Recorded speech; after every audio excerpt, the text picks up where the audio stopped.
I am Joshua, 32, and my own brother kicked me out of our family dinner table because I was adopted, then stuck me with the $3,270 bill. Before I tell you how I ended up owning everything they ever valued, let me know where you are watching from in the comments. The clinking of crystal glasses and the low, sophisticated hum of conversation filled the upscale downtown restaurant. The air smelled of expensive roasted meats, truffles, and aged wine.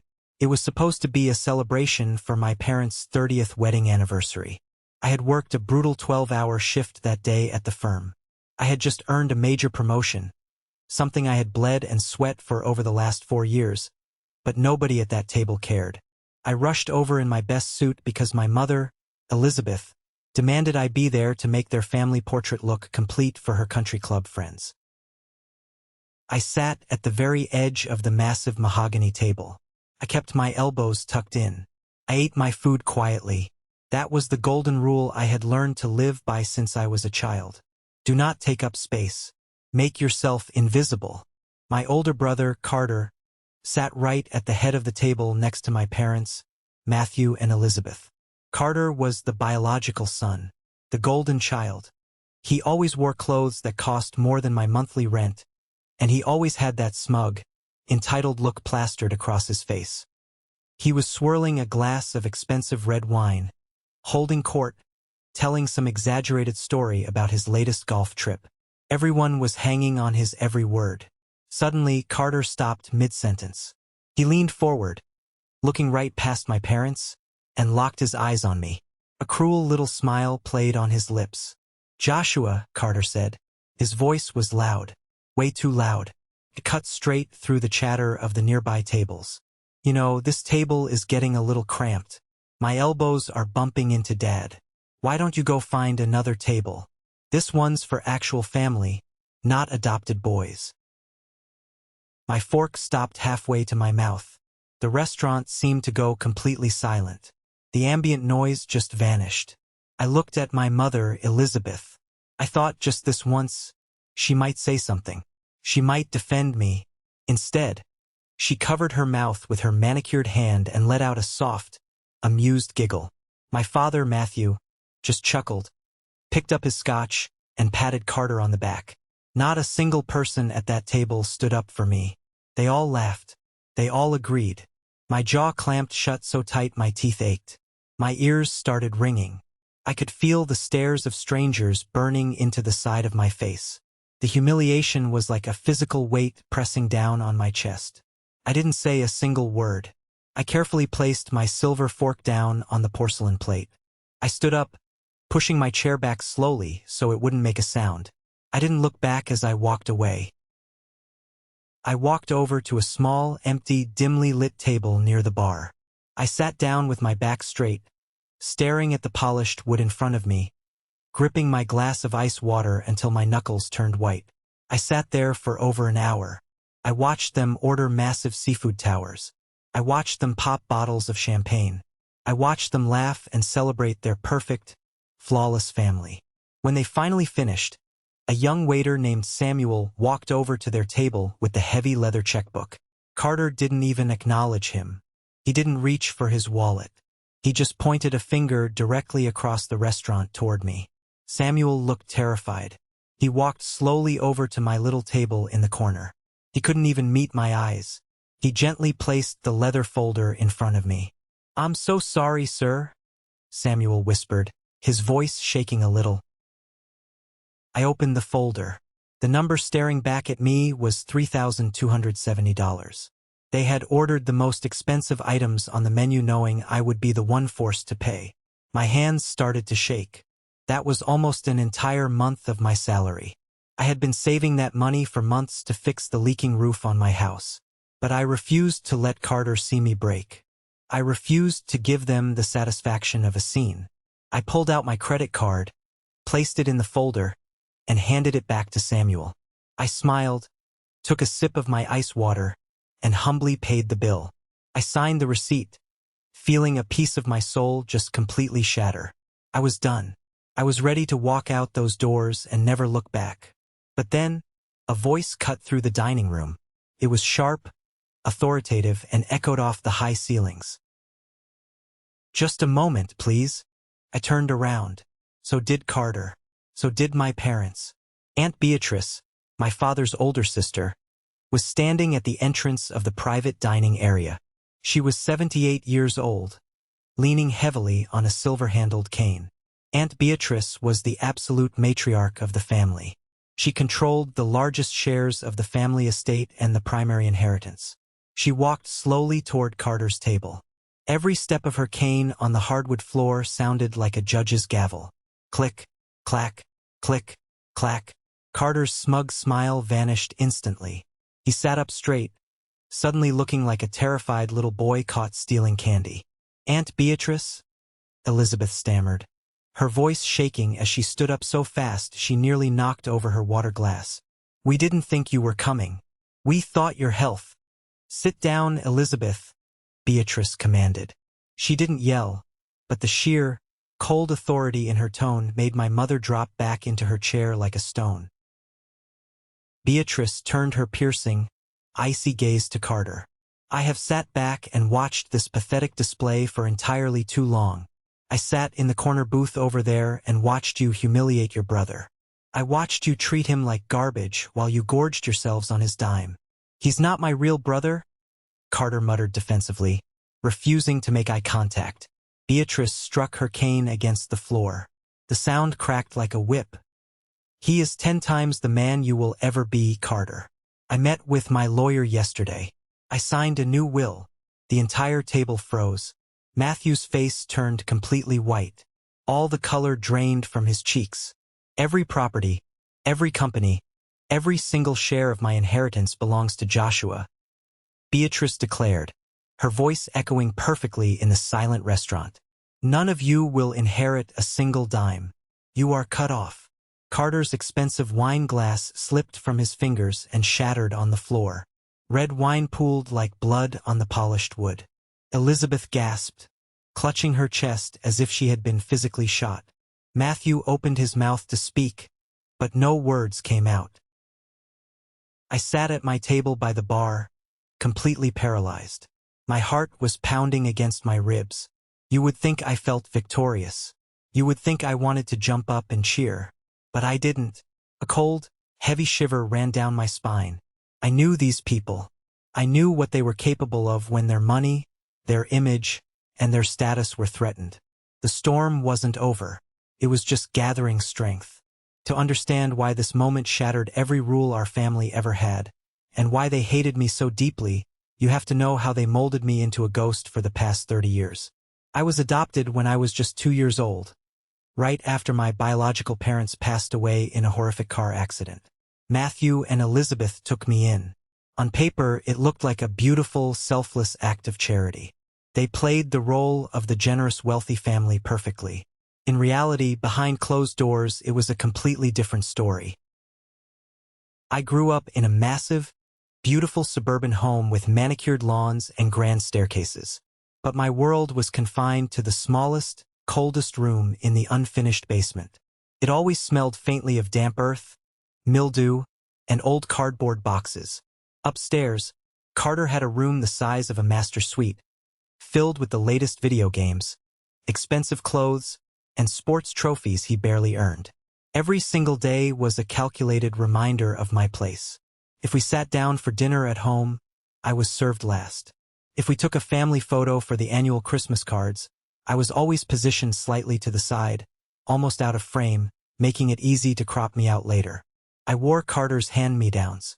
My shirts were always stretched out at the collar, and my jeans were always frayed at the hems. Whenever I asked why I couldn't join the expensive summer camps Carter went to, or why my clothes had holes in them, Elizabeth would just sigh dramatically. She would cross her arms, look at me with absolute disdain, and deliver the same line. Joshua, stop being so demanding, she would say, her voice dripping with annoyance. You should just be grateful you have a roof over your head at all. Do you know where you would be without us? You'd be on the streets. That phrase became the heavy chain around my neck. Be grateful you have a roof. It was designed to keep my head bowed. They didn't want a second son. They wanted a prop. They wanted an audience for their golden child. I learned to be invisible. I learned to excel in school quietly. I read books in the dark with a cheap flashlight. I built my own internal world where their cruel opinions couldn't reach me. As a kid, I was desperate for their love. But as I grew older, that desperation turned into a hard, quiet armor. The real difference between us became undeniably, painfully clear on Carter's 16th birthday. The driveway was filled with guests, neighbors, and extended family. There were balloons, catered food, the works. Matthew led Carter out to the front yard, covering his eyes with his hands. When he pulled his hands away, everyone cheered. Sitting right there on the pavement was a brand new, midnight blue Porsche. Carter screamed. He jumped up and down, hugging my parents. Everyone clapped. I stood alone on the front porch, watching the sunlight bounce off the polished hood of that luxury sports car. I wasn't even jealous of the car itself. I was jealous of the way my father looked at him. He looked at Carter with total pride, with unconditional love, a look I had never, ever received.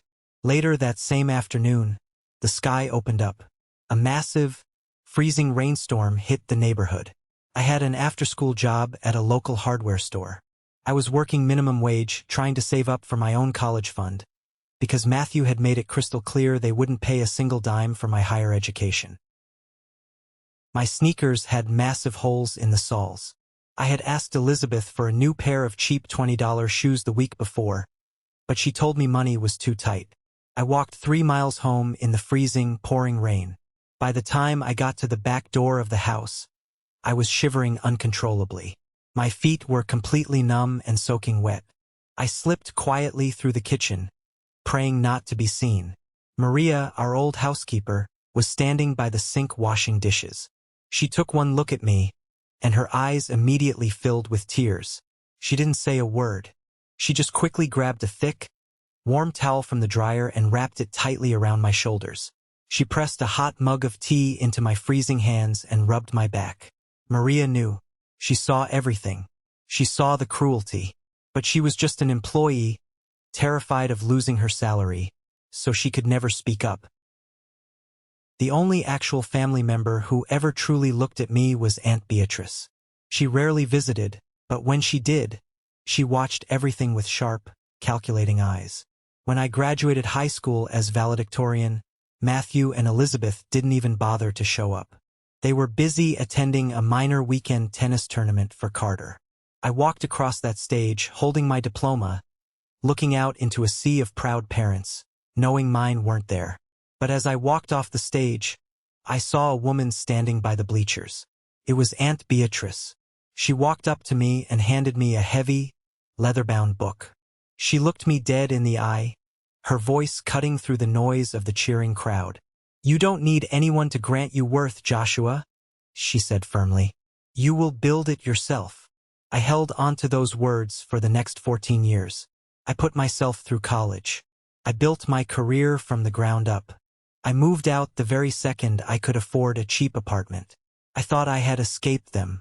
I thought the past was just a bad memory I could bury. But as I sat in my apartment the morning after that disastrous restaurant dinner, listening to my phone buzz, I realized the past was about to violently collide with my present. The morning after Beatrice's dramatic announcement at the restaurant, my phone practically exploded. It vibrated across my kitchen counter like a possessed machine. I stared at the glowing screen. 52 missed calls. Countless text messages. The notification icon just kept ticking up. I took a deep breath and opened the first text from Carter. It was a massive wall of furious, misspelled words. "You think you won?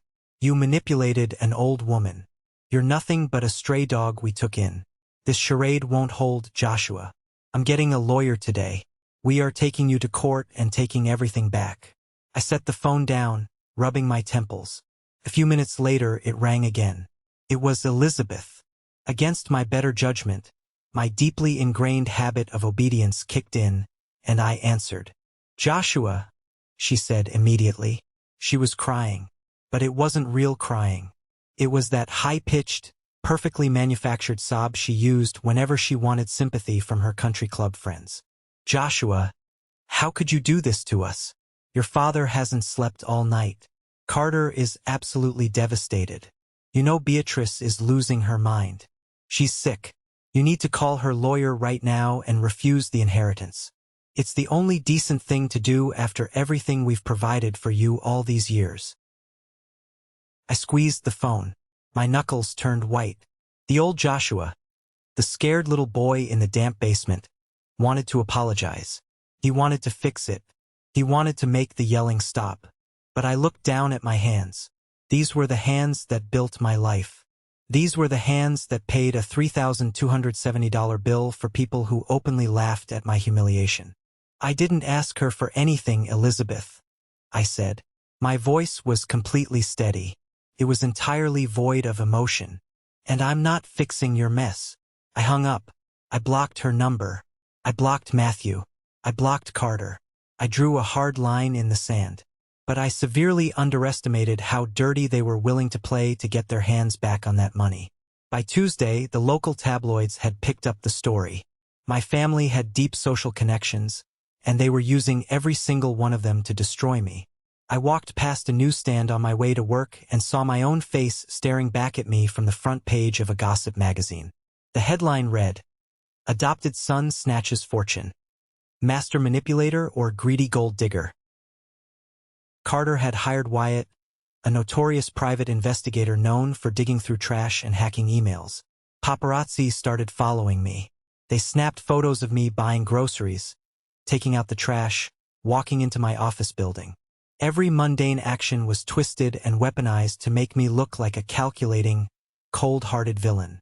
That evening, there was a heavy knock on my apartment door. I looked through the peephole. It was my cousin, Dylan. Dylan and I had always been somewhat friendly. He was the only one in the extended family who ever bothered to invite me out for a beer. He was currently going through an incredibly nasty divorce and fighting a brutal custody battle for his 2 young kids. I opened the door, exhausted, just grateful to see a friendly face. "Man, they are really putting you through the ringer," Dylan said, shaking his head and holding up a 6-pack of beer. We sat on my couch for over 2 hours. I let my guard down. I poured my heart out. I told him how much that dinner hurt. I told him how I just wanted to be left alone, how I never cared about the inheritance money. I just wanted the respect I never got. Dylan nodded sympathetically, patting my shoulder, telling me I was a good guy and to stay strong. The very next morning, my phone buzzed with a breaking news alert. It was a leaked article on a major gossip site featuring an anonymous family source. I read the article, and my blood ran completely cold. The article quoted my exact words from the night before, but heavily edited and taken completely out of context to make me sound arrogant and unhinged. The source claimed I was celebrating the destruction of my family and laughing at their pain. I stared at the screen. My chest tightened so hard I couldn't breathe. Dylan, he sold me out. He needed massive amounts of cash for his custody lawyer, and Carter had paid him off to get inside my apartment and record me. I gripped the edge of my kitchen counter, the betrayal burning like battery acid in my stomach. Later that afternoon, the final blow landed. I turned on the TV. Carter was sitting on the plush couch of Julian's popular daytime national talk show. Carter was wearing a conservative suit, wiping away fake tears with a tissue. "He's destroying our family, Julian," Carter choked out, looking directly into the camera with perfect, practiced agony. "My aunt is very sick. She's not in her right mind. Joshua preyed on her weakness to steal what rightfully belongs to our family. We just want to save her from him. He's a monster." I clicked the TV off. The silence in my apartment was deafening. I felt like I was suffocating in a room full of thick smoke. They were controlling the entire narrative. They were painting me as a predator. But then my phone rang. It was an unknown number. "Joshua," the voice on the other end said. It was deep, calm, and highly professional. "My name is David. I am Beatrice's attorney. She needs to see you at the estate immediately. It's time." I drove up the long, winding, tree-lined driveway to Aunt Beatrice's massive estate. The house was imposing, built of gray stone, sitting quietly at the top of a hill. I parked my car, my hands sweating against the steering wheel. I was led inside and down a long hallway by a private nurse. The air inside the house smelled strongly of lavender and clinical antiseptic. Beatrice was sitting in a high-backed leather chair by the massive bay window in her private study. A thick wool blanket was draped over her lap. She looked significantly smaller than she had at the restaurant just days ago. Her skin was pale, and her breathing was shallow and labored. She was fighting stage 4 pancreatic cancer, and the reality was, she didn't have much time left. Standing next to her was David, a tall man in a sharp gray suit with a no-nonsense, piercing demeanor. "Sit down, Joshua," Beatrice said softly. Her voice was weaker, yes, but her eyes were still ablaze with that familiar, terrifying fire. I sat down in the chair across from her. David stepped forward and slid a heavy, incredibly thick manila folder across the polished mahogany desk toward me. "What is this?" I asked, my voice barely above a whisper. I didn't want to touch it. For years, I suspected Matthew and Elizabeth were hiding something, Beatrice said, leaning forward slightly. "I knew they didn't love you. I knew they treated you poorly. But I always thought it was just standard cruelty and favoritism. I didn't realize it was an active cover-up." I frowned, looking from Beatrice to David. "A cover-up? A cover-up for what?" David tapped the thick folder with his index finger. "Open it, Joshua." I reached out and flipped open the heavy cover. The very first page was a faded legal document from 30 years ago. I read the header. It was a trust fund agreement. It was established by my biological parents right before they died. Following their tragic funeral, this document had been executed. "When your parents passed away, Joshua," David explained gently, adjusting his glasses, "they left behind a substantial life insurance policy and designated savings entirely for your care, your education, and your future. The total amount left to you was $600,000. My heart stopped. The entire room started to spin. I grabbed the edges of the desk to steady myself. $600,000? But Elizabeth always said I was a massive financial burden. They made me pay for my own clothes. I worked minimum wage jobs. I took out massive student loans for college. They told me I had nothing." "I know," Beatrice said, a single tear slipping down her wrinkled cheek. "Keep looking, Joshua. Look at the ledgers." I turned the pages. My hands were shaking so violently I almost tore the delicate paper. I was looking at decades of bank statements, notarized signatures, and massive wire transfer logs. Matthew and Elizabeth had been legally appointed as the executors of my trust when I was a toddler. Over the course of 20 years, they had systematically, quietly drained every single penny out of that account. I saw a withdrawal for $45,000. Right next to it, David had attached a corresponding receipt for a massive luxury kitchen renovation at their house. I saw a withdrawal for $80,000. Attached was a receipt for Carter's elite private university tuition. I saw withdrawals for luxury European vacations, designer clothes, and their expensive country club memberships. And then, my breath caught in my throat. I turned to a page from 16 years ago, a massive single withdrawal for $92,000. Attached to it was the bill of sale from a luxury auto dealership. The purchaser's name was Matthew. The item was a midnight blue Porsche 911. I stopped breathing. The Porsche, Carter's glorious 16th birthday present. The car they paraded in front of the neighborhood. The day I walked 3 miles in the freezing rain with holes in my shoes, shivering until my lips turned blue. They had just bought their golden child a luxury sports car using the money my dead parents left for me to survive. A sound tore out of my throat. It wasn't a cry. It was a deep, guttural growl of absolute, unadulterated rage. I slammed the folder shut. The sound echoed like a gunshot in the quiet study. 30 years of feeling worthless. 30 years of apologizing for existing. 30 years of being told to be grateful for a roof they paid for with my own money. "They didn't just abuse you, Joshua," Beatrice whispered fiercely, gripping the armrests of her chair. "They stole your life to build theirs. They built their entire foundation on your stolen future. and I absolutely refuse to leave this earth letting them get away with it. I looked up at David. My vision was blurry with rage. Carter is suing me to invalidate the will. Yes, David said calmly. They filed the paperwork this morning. They are arguing undue influence and mental incompetence on Beatrice's part. They want to force a settlement. I stood up. I walked over to the massive window, looking out at the sprawling grounds of the estate.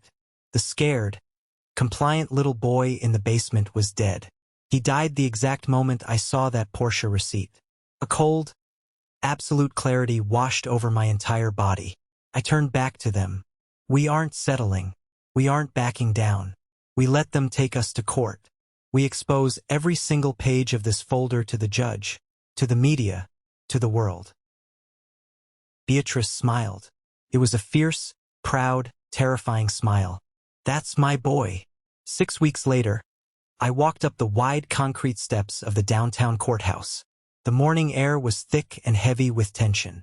Paparazzi and reporters swarmed the entrance, flashing cameras in my face, shouting questions, calling me a gold digger and a manipulator.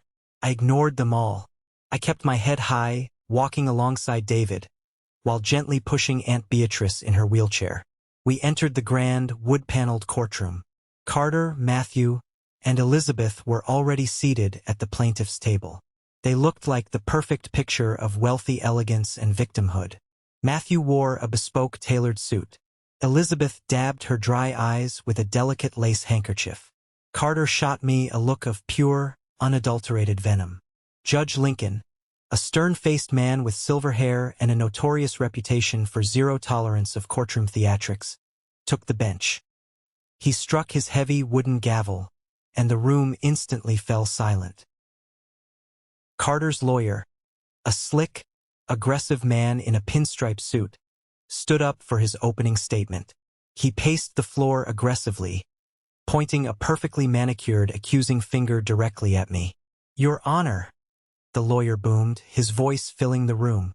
"We are here today to protect an elderly, vulnerable woman from a calculated, cold-blooded predator. Joshua was taken into this loving family out of the absolute goodness of their hearts.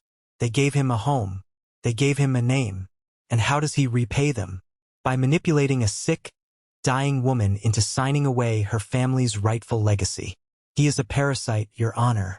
A bitter, jealous man who preyed on Mrs. Beatrice's fragile mental state to steal an inheritance that was never, ever meant for him."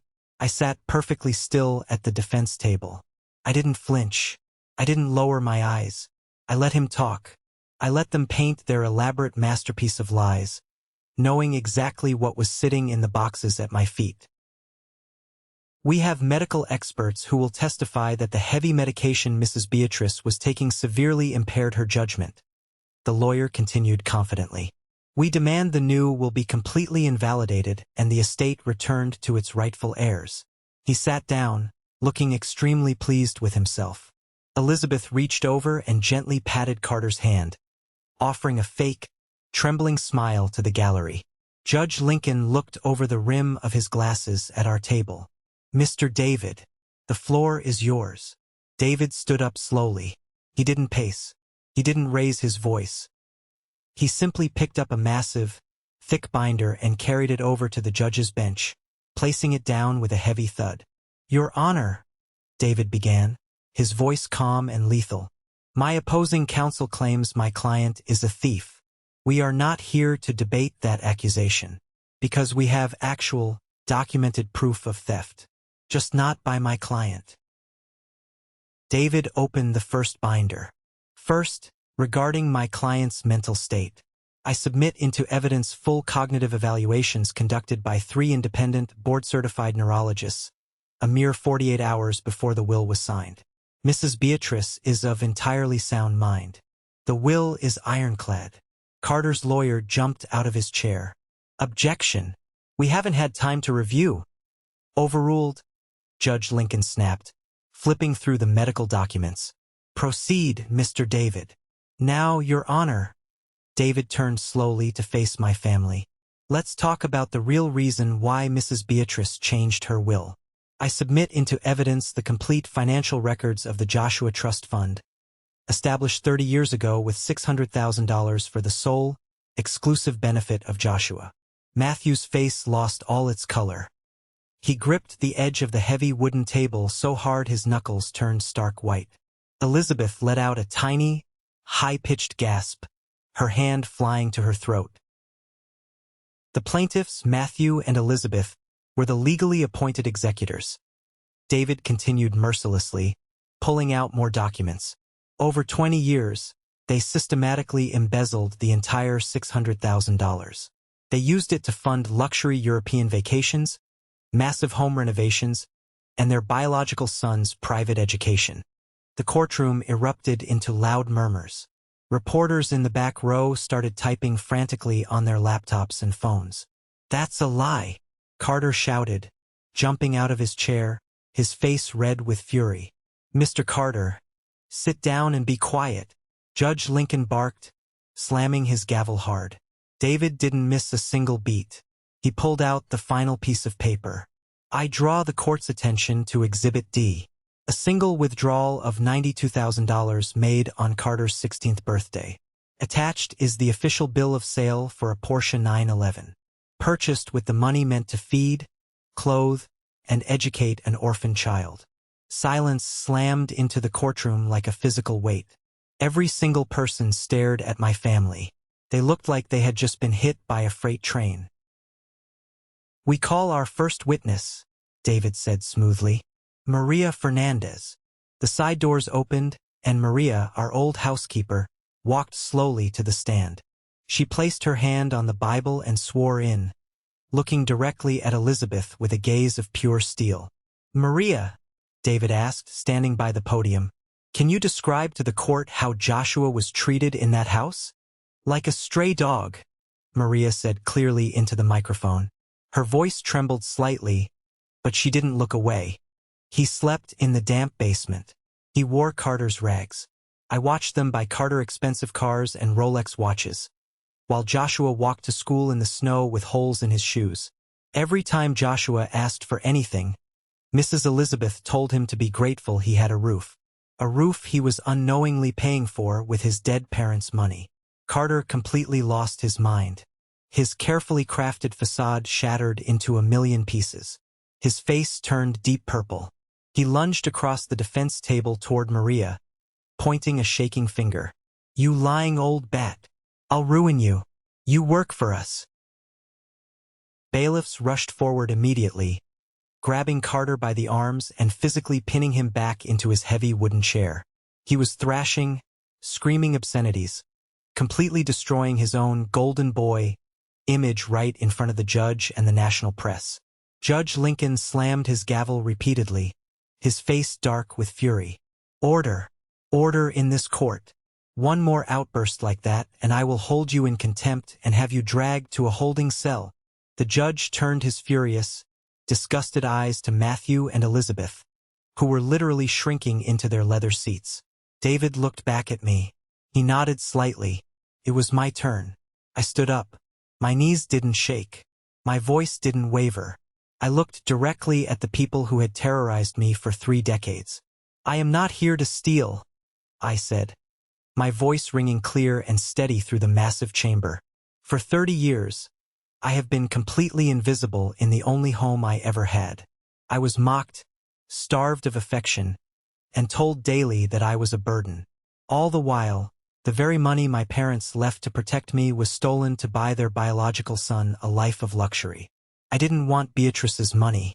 I only ever wanted the truth. Today, I ask only this, that I finally be seen as someone worthy of justice." The courtroom was dead silent. You could hear a pin drop. I sat down, taking Beatrice's frail, cold hand in mine. This is a moment that changed everything, when I finally regained control of my life. Thank you for your patience in getting this far. You are amazing.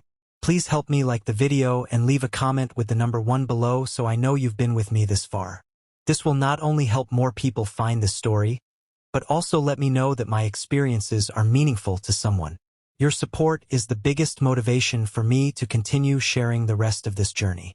We waited in heavy silence as Judge Lincoln spent the next 20 minutes reviewing the towering stack of bank records, wire transfers, and forged documents David had provided.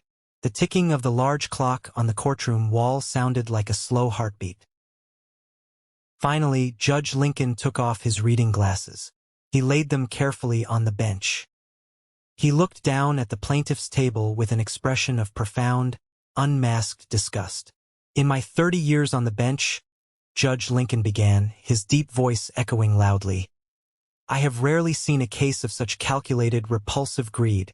To take in an orphan child under the guise of charity, only to systematically rob him of his rightful inheritance to fund your own lavish, superficial lifestyle, is utterly despicable." Matthew was staring blankly at the floor, his shoulders slumped. Elizabeth was crying for real this time, her heavy makeup running down her face in ugly black streaks. Carter sat completely frozen, his arrogant posture gone, his reality utterly shattered. "The court finds the medical evaluations of Mrs. Beatrice to be completely sound," Judge Lincoln declared loudly. "The lawsuit to invalidate the will is dismissed with prejudice. The estate remains entirely with Joshua." He picked up a heavy black pen. "Furthermore, regarding the undeniable theft of the trust fund, I am ordering Matthew and Elizabeth to immediately repay the misappropriated $600,000 to Joshua. And because this fraud spans 2 entire decades, I am applying the maximum allowable compound interest and severe punitive damages. The plaintiffs are ordered to pay the defendant a total of $1.8 million. This case is closed." The heavy wooden gavel slammed down with a resounding crack. It was over. The sound of that gavel hitting the wood was like a thunderclap that finally cleared the dark sky above me. Matthew collapsed forward onto the table, burying his head in his arms. He knew they didn't have $1.8 million in liquid cash. They lived entirely on high-interest credit and fake appearances. This ruling meant they would lose the massive house, the luxury cars, the country club memberships. They were financially ruined. Elizabeth wailed loudly, a guttural sound of genuine, selfish despair. I just sat there. I breathed in a deep, long lungful of air, and for the absolute first time in my 32 years on this earth, it didn't feel like I was choking on dust. The courtroom cleared out quickly, buzzing with the frantic whispers of reporters. David gathered our thick files into his leather briefcase, shaking my hand with a tight, proud smile. I stood up, walked behind Beatrice's wheelchair, and prepared to push her out. Before we could reach the center aisle, a desperate hand grabbed my suit sleeve. I turned around. It was Elizabeth. Her eyes were red, swollen, and wild. Her expensive designer dress looked suddenly wrinkled and cheap. Matthew stood right behind her, looking 10 years older and frilier than I had ever seen him. "Joshua, please," Elizabeth begged, her voice cracking in desperation. "Please, honey, you can't do this to us. If you enforce that massive judgment, we lose the house. We lose absolutely everything. We're your parents. We raised you. We put a roof over your head." The sheer audacity of her using that specific phrase, "a roof over your head," after everything that had just been exposed in public record, triggered something deep inside me. But I didn't yell. I didn't lose my temper. I didn't give them the satisfaction of my anger. I looked at her with complete, icy, unwavering indifference. "You didn't raise me, Elizabeth," I said quietly, my voice devoid of any warmth. "You housed me because it was profitable. That roof you always threw in my face? I paid for it. That Porsche Carter drove to his parties? I paid for it. Every single bite of cheap food I ate in that basement, I paid for with the money my dead parents left me." "Son, please," Matthew croaked, reaching out a shaking, pathetic hand. I stepped back, entirely out of his reach. "I am not your son. I never was. And from this second forward, I never want to see either of your faces again. Do not call me. Do not email me. Speak only to my lawyer." I turned my back on them forever. I grabbed the handles of Beatrice's wheelchair and pushed her down the center aisle, leaving them standing entirely alone in the empty courtroom, drowning in the massive, inescapable mess they had created for themselves. When the heavy wooden doors of the courtroom pushed open, we were instantly blinded by the rapid flashes of cameras. The very same reporters who had called me a gold digger just days ago were now aggressively shouting questions, asking for a statement about the shocking embezzlement revelation. Microphones were shoved toward my face. I didn't stop walking. I didn't give them a single quote. I kept my back straight, my head held incredibly high, and walked Beatrice straight to the waiting black town car. I didn't need to explain myself to the media anymore. The truth was public record now. My dignity wasn't up for debate. As I helped Beatrice into the comfortable leather seat of the car, she squeezed my hand weakly, but with immense purpose. "You did it, Joshua," she whispered, her eyes shining with absolute pride. "No," I replied, looking at the bright city skyline as the car smoothly pulled away from the courthouse. "We did it." The morning after the trial, the world woke up to a completely different story. For weeks, the tabloids had painted me as a manipulative monster, a greedy adopted son who had swooped in to steal an old woman's fortune. But the courtroom transcripts were now public record. The undeniable proof of the $600,000 theft, the fraudulent trust fund documents, and the bill of sale for Carter's Porsche were plastered across every major news network and local paper. The narrative flipped overnight. The very same reporters who had camped outside my apartment to yell accusations were now leaving apologetic voicemails, begging for an exclusive interview. My lawyer, David, fielded dozens of calls an hour. I told him to decline almost all of them. I had absolutely no desire to become a reality television star or a public spectacle. I didn't want to drag my life through the mud just for ratings. But Chloe, the public relations expert Aunt Beatrice had hired, sat me down in the estate's massive library. She looked at me with a serious expression and explained that if I remained completely silent, the public would eventually fill the void with their own assumptions. She told me I had a rare opportunity to take control of my own life story, not just for my sake, but for the sake of anyone else who had ever been made to feel like a worthless burden in their own home. I agreed to exactly one live national television interview. I walked into the television studio 3 days later. The bright, hot lights of the set beamed down on me. I sat in a comfortable leather chair across from a veteran journalist known for her hard-hitting but fair approach. As the cameras started rolling and the red on-air light flashed, I felt a familiar knot of anxiety in my stomach. For 30 years, my family had controlled my voice. They told me what to say, how to act, and exactly how little space I was allowed to occupy. Speaking my truth in front of millions of people felt like stepping off a cliff. The host started by asking about the shocking amount of money my adoptive parents had stolen. She asked how it felt to win the massive $1.8 million settlement. I looked directly into the camera lens. I didn't smile, but I wasn't angry either. I felt completely grounded. The hardest part of this entire fight was never about the inheritance, I said, my voice steady and echoing through the quiet studio. The money was just the physical proof of a much deeper betrayal. The real agony was living every single day under a roof where I was never, ever treated as a human being, let alone a son. Every day was a calculated reminder that I was an outsider. I was told to be grateful for the basic necessities of life, while the funds meant to secure my future were secretly drained to fund their biological son's luxury lifestyle. The host leaned forward, clearly captivated. The studio audience was dead silent. "This ruling doesn't just return stolen money," I continued. "It restores my dignity, and I am speaking out today not to publicly shame Matthew and Elizabeth. They have done a fine job of doing that to themselves. I am speaking out for every child in the foster system, every adopted kid, and anyone who has ever been told they are less valuable because they don't share the same blood. Your worth is not determined by the people who fail to love you. You are enough exactly as you are." The interview lasted 20 minutes. When it ended, the studio audience erupted into a massive standing ovation.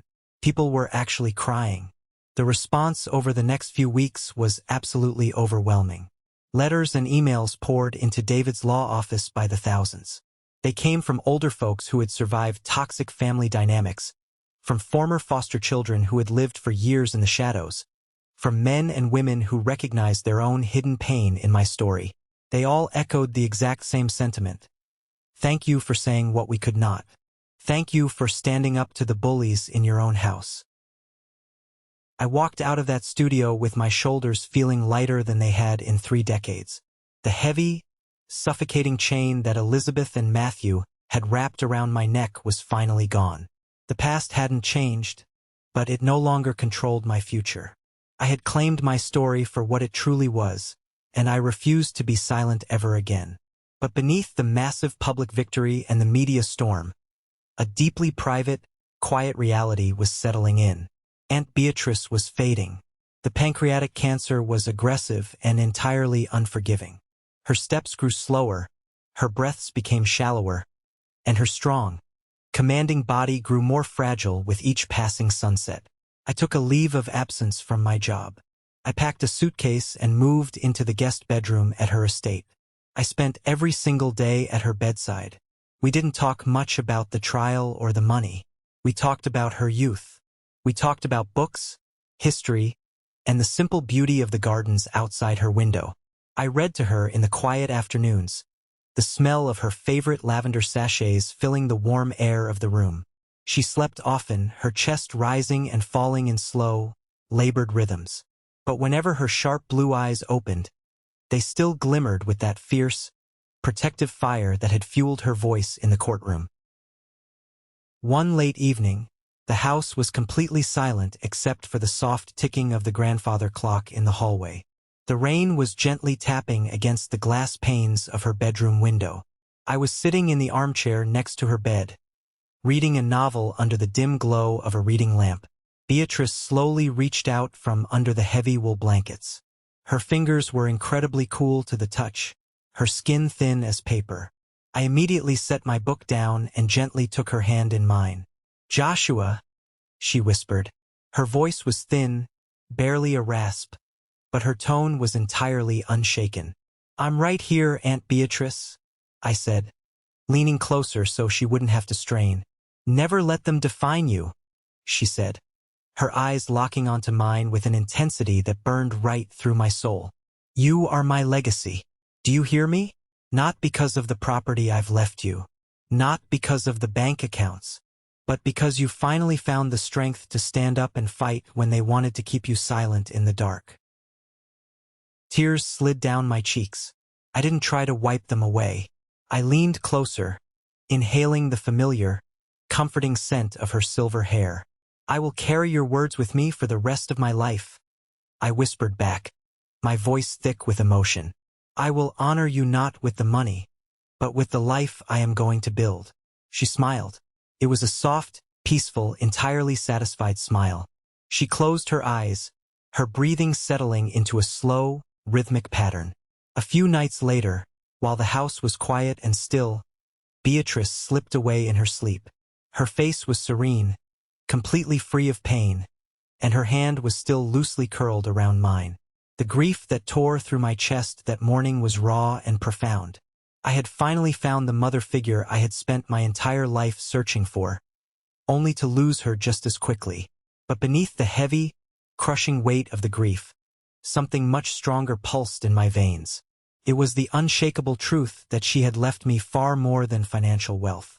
She had given me a universe of strength, the ultimate permission to exist, and the power to live a life defined not by my adoptive family's cruelty, but by my own fierce resilience. We held a private funeral for her on a crisp, sunny Tuesday morning. It was small, dignified, and beautiful. David, Chloe, Maria the housekeeper, and a few of Beatrice's oldest, dearest friends were in attendance. Matthew, Elizabeth, and Carter were legally barred from the grounds by a strict restraining order I had filed the week prior. As I stood by her polished mahogany casket, listening to the minister read her favorite scriptures, I didn't feel broken. I felt incredibly grateful. I was finally ready to face the rest of my life. A full year passed. The seasons changed, the media frenzy died down, and the world moved on to the next major headline.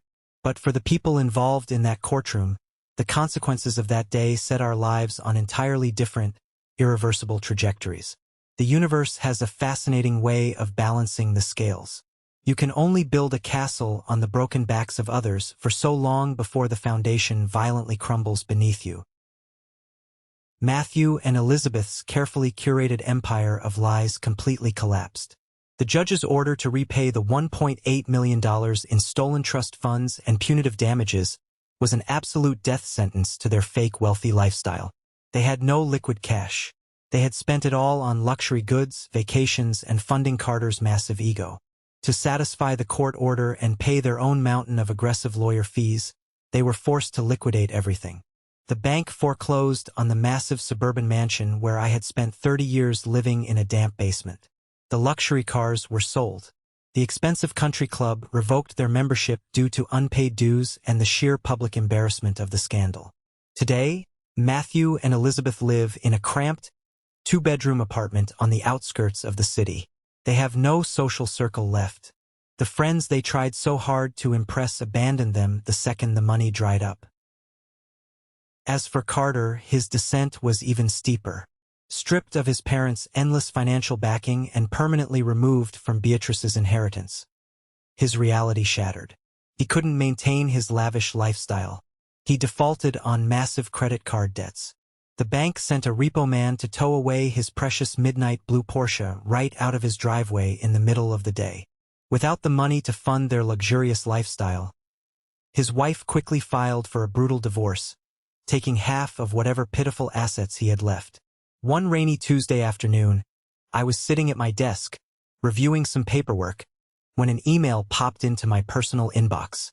I didn't recognize the address at first, but when I opened it, the signature at the bottom made my stomach tighten. It was from Carter. The email was a long, rambling, pathetic wall of text. He blamed his parents for everything. He claimed he was a victim of their manipulation too. He talked about how hard his life had become, how the divorce was destroying him, and how he was struggling to pay for basic groceries. The final paragraph was a desperate, groveling plea for forgiveness, heavily disguised as a request for a small financial loan between brothers to help him get back on his feet. I stared at the screen for a long time. The old Joshua would have felt a pang of guilt. The old Joshua would have tried to save him. But I simply moved my mouse, clicked the delete button, and permanently erased the message from my trash folder. I felt absolutely nothing. No anger, no malice, just a profound, peaceful indifference. They had destroyed themselves with their own unchecked greed. I didn't need to push them down. Gravity did all the work. Instead of dwelling on their misery, I focused every ounce of my energy on the promise I had made to Aunt Beatrice. I took a large portion of the recovered settlement money and combined it with the massive inheritance. I purchased a beautiful modern glass building in the heart of the city. We gutted it, renovated it, and opened the doors to the Beatrice Foundation. It is a comprehensive charity and legal advocacy group entirely dedicated to protecting foster children, orphans, and adopted youth who have been cast aside, financially abused, or neglected by the system. We provide aggressive legal representation to ensure their rights are protected.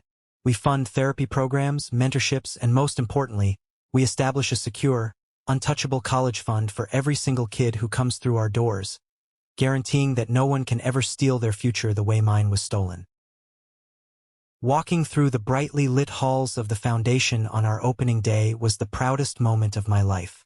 The walls were lined with vibrant photographs of smiling, hopeful children. Christopher, the incredibly passionate director of our local partner orphanage, stood at the podium and delivered a speech that left not a single dry eye in the room. He talked about how these funds would literally alter the course of hundreds of lives. The media covered the opening. But this time, the headlines didn't label me as the adopted son chasing a fortune, or the victim of a greedy family. I was written about as a leader, a man who took the darkest, ugliest parts of his past and forged them into a weapon for good. A prominent financial magazine even ran a feature on the foundation, calling me the man who turned decades of pain into a permanent legacy of hope. Later that evening, long after the guests had left and the staff had gone home, I walked out onto the private balcony of my top-floor office. The crisp Portland air filled my lungs. The sun was just beginning to set, painting the sky in brilliant, sweeping strokes of orange, gold, and deep violet. I leaned against the glass railing, looking down at the bustling city below. I thought about the frightened, shivering boy who used to walk 3 miles in the freezing rain with holes in his shoes. I thought about the man who sat quietly at a restaurant table, swallowing his humiliation to pay a $3,270 bill for people who despised him. They felt like strangers to me now. I remembered Aunt Beatrice's voice, echoing softly in the back of my mind. I finally understood the absolute truth of her wisdom. The sweetest, most satisfying revenge in this world isn't about destroying the people who hurt you. It's not about watching them suffer. The sweetest revenge is taking the broken pieces they left behind and building a massive, beautiful, undeniable life that they never, ever believed you were capable of living. And as I watched the final rays of the sun dip below the city skyline, I knew in my heart that I had done exactly that. Looking back on this entire 30-year journey, the biggest lesson I learned isn't about money, and it isn't about the legal system. It's about the fundamental definition of family and self-worth. For so long, I allowed toxic people to dictate my values simply because they provided a roof over my head. I believed that because I was adopted, I owed them a debt of eternal suffering and silence. But the truth is, respect and love are never supposed to be conditional transactions. If someone requires you to shrink yourself, to hide your light, or to accept constant disrespect just to earn your place at their table, then that is not your table. You have the absolute right to stand up, walk away, and build your own table with people who actually value your presence.